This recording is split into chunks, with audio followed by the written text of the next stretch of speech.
they're going to need to meet to be successful in that field. That's what that question is asking there. That's what that law is about. What are the objectives of that educational program?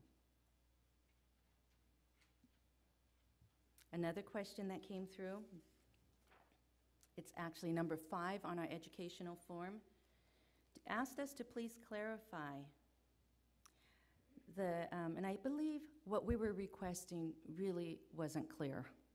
So we're going to change that. 71710E states that the educational program shall be comprised of a curriculum that includes specific learning outcomes tied to the sequence of the presentation of the material to measure the student's learning of the material. What we should be asking for, I think that'll make it clearer, is for each educational program, provide how the institution measures those students' learning for each course. What assessment tools are you using? And your syllabus might provide this already. You know, are there midterms? Are there written papers required? Group projects? How are you measuring their progress, that they're meeting the requirements or the learning objectives of that course? Okay, so that's question number 5 on the form itself. Okay.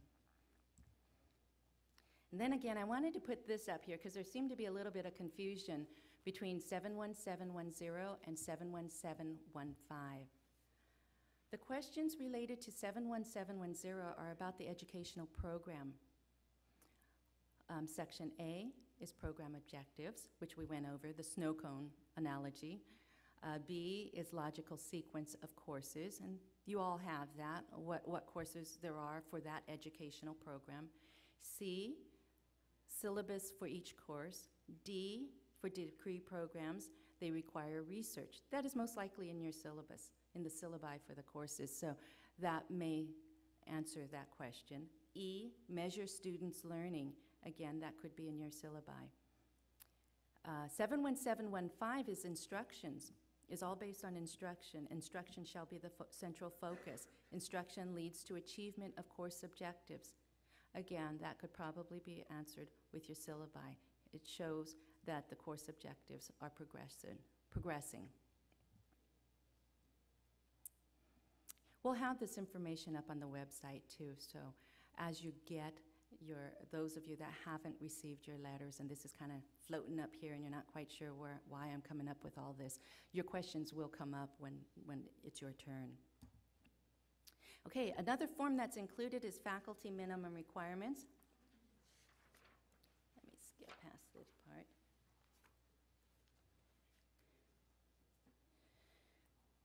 Again, same format, so it's very easy to follow. You're going to just read the directions, got the due date, answer the questions. If they're not applicable, write not applicable. Now keep in mind, if you write NA on there for a degree program that it's not applicable, but you have a degree program, we're not going to accept that. We know what programs you have, okay? And the programs, and in our submissions that you're providing to us, if you have programs that you don't have approval for, you'll be hearing from us. Or you didn't submit for programs that we've provided approvals for. We want to get our information updated to what you're providing, and we want to make sure what you're doing, we're aware of it, and that we approve it, and that we've reviewed it. Okay, then there was a question regarding faculty, and that was question number 4 on that form.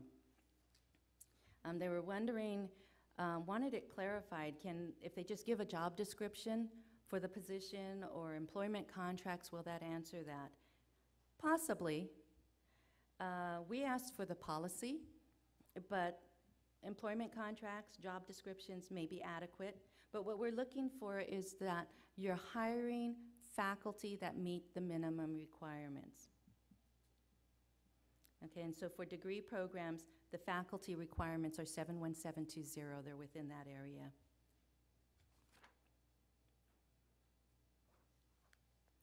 Okay, so those are all the forms that are included on the desk inspection. So you work your way through those, you provide those to us, we review them.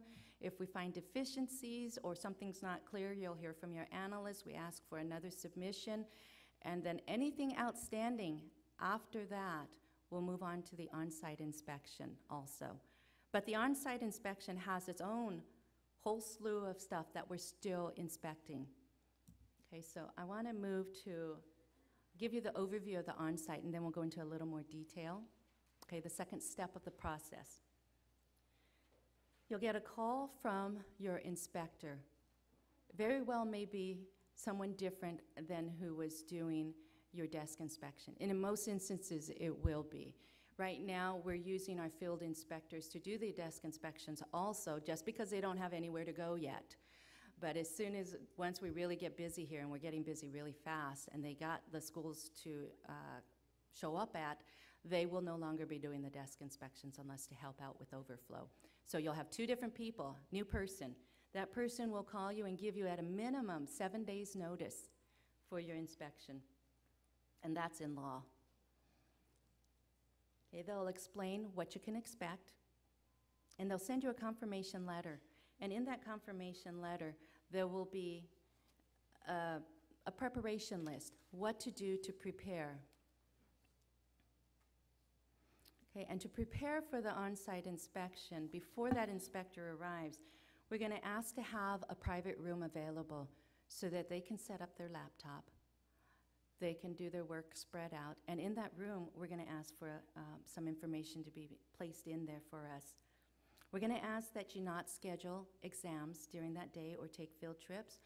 And the reason being is we will be interviewing faculty, possibly. We will be surveying students. We will be surveying students. We may be interviewing students. Okay, we want the appropriate personnel available, and that means the heads of the departments, admissions, administration, education. We're going to ask for a tour of the institution, a guided tour of the institution. We'll be looking for visual things. In fact, I think I'm going to touch on that on another slide, so I won't go into that right now.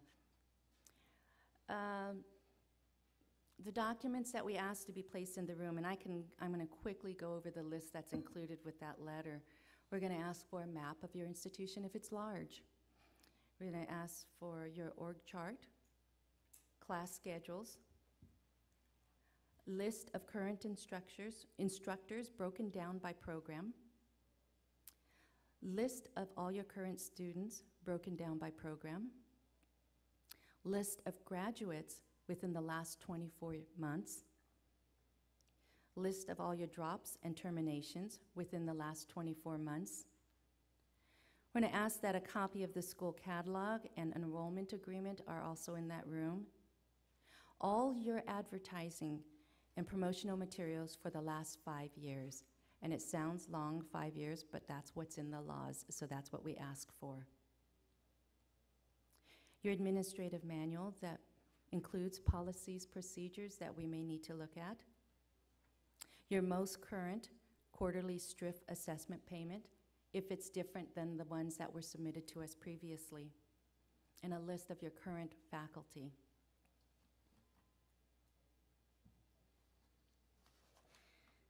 Okay, so those are the things. You'll have that list to prepare for it. Then the next step will be the inspector arrives and the on-site inspection occurs. At the end of that, during that on-site inspection, I should say, that there'll be a lot of communication going on. Ask questions of the inspector. You can, if minor violations are popping up that they're finding, they can be corrected. If they're corrected before the inspector leaves, that's perfectly fine. But if they're not corrected, a notice to comply will be issued. That's like the fix-it ticket. You have 30 days to fix those minor violations. Okay, and so you'll respond to those. And then shortly thereafter, and I don't know the time frame at this point, you will receive an inspection report. And in that report, it will include who was interviewed, what was determined, what came into compliance while they were there, what was not in compliance.